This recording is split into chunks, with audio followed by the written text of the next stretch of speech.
Juntos, novamente, seguimos com o estudo do livro Consolador, que é o Espiritismo na sua feição de Consolador prometido pelo Cristo, com aspecto científico, filosófico e religioso, explicado por Emmanuel durante os estudos com Chico Xavier. Personalidade. Os itens serão: noção de personalidade, ser humano medíocre, magnetismo pessoal, talismã, pessoas de sorte, conceito social da dignidade e vigilância. Questão 211. Como compreender a noção de personalidade? Resposta: a compreensão da personalidade no mundo vem sendo muito desviada de seus legítimos valores pelos espíritos excêntricos, altamente preocupados em se destacarem no vasto mundo das letras. Entendem muito que ter personalidade é possuir espírito de rebeldia e de contradição na palavra, sempre pronta a criticar os outros, no esquecimento da própria situação. Outros entendem que o ser humano de personalidade deve sair mundo afora buscando posições de notoriedade em falsos triunfos, porquanto exigem o ouvido pleno dos mais sagrados deveres do coração.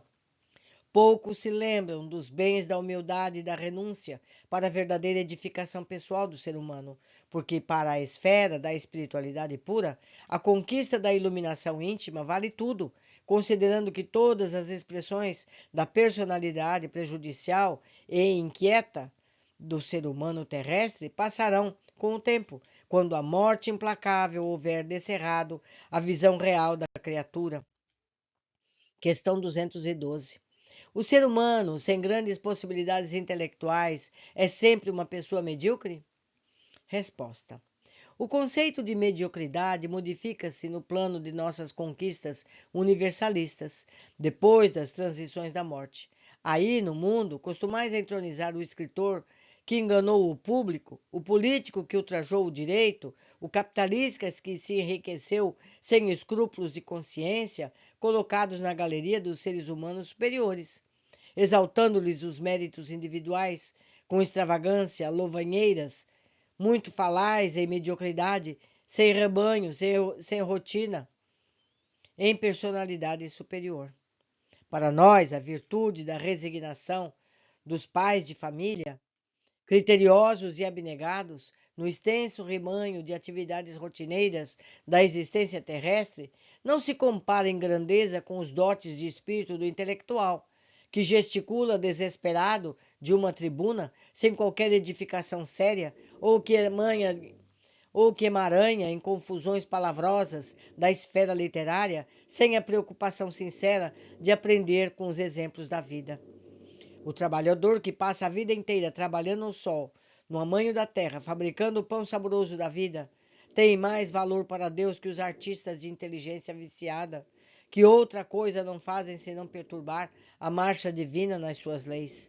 Vede, portanto, que a expressão de intelectualidade vale muito, mas não pode prescindir dos valores do sentimento em sua essência sublime, compreendendo-se, afinal, que o ser humano medíocre não é o trabalhador das lides terrestres, amoroso de suas realizações no lar e do sagrado cumprimento de seus deveres, sobre cuja abnegação erigiu-se a organização maravilhosa do patrimônio mundano. Questão 213.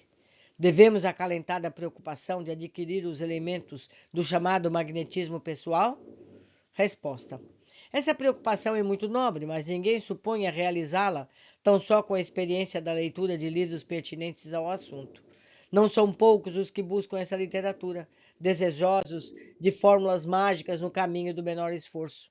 Todavia, é indispensável salientar que nenhum estudioso pode conquistar simpatia sem que haja transformado o coração em manancial de bondade espontânea e sincera.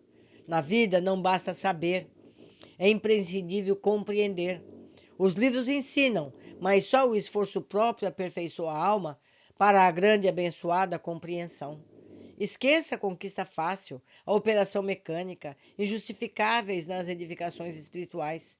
E volvei a atenção para o pensamento, para o vosso próprio mundo interior. Muita coisa aí se tem a fazer, e nesse bom trabalho a alma se ilumina naturalmente, aclarando o caminho de seus irmãos. Questão 214. Como interpretar os impulsos daqueles que acreditam na influência dos chamados talismãs da felicidade pessoal? Resposta. Criaturas há que, para manter sua energia espiritual sempre ativa, precisam concentrar a atenção em algum objeto tangível, visando os estados sugestivos e indispensáveis às suas realizações, como esses crentes que não prescindem a imagem de símbolos materiais para adquirir eficácia nas suas preces. Fiquem certos, porém, que o talismã para a felicidade pessoal definitiva se constitui no bom coração sempre afeito à harmonia, à humildade, ao amor, ao integral cumprimento dos desígnios de Deus. Questão 215.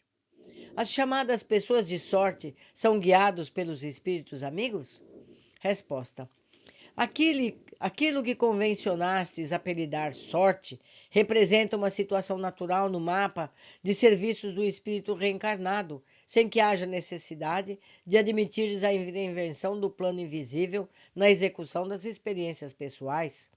A sorte, entre aspas, é também uma prova de responsabilidade no mecanismo da vida, exigindo muita compreensão da criatura que a recebe no que se refere à misericórdia divina, a fim de não desbaratar o patrimônio de possibilidades sagradas que lhe foi conferido.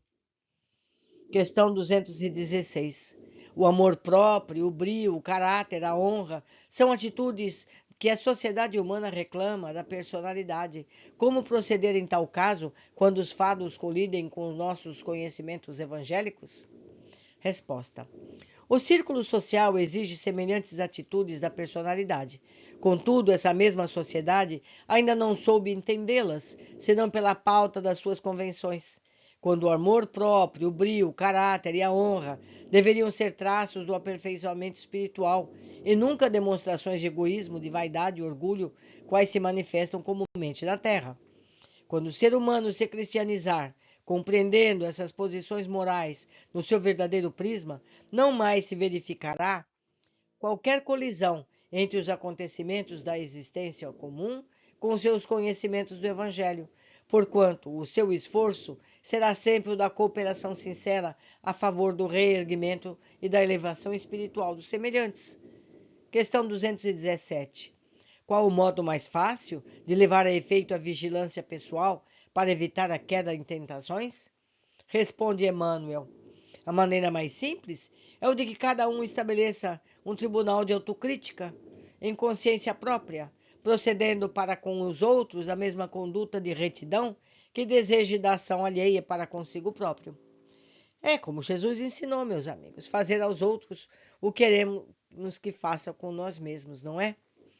Por hoje ficamos por aqui. Aguardo a todos na sequência de nosso estudo.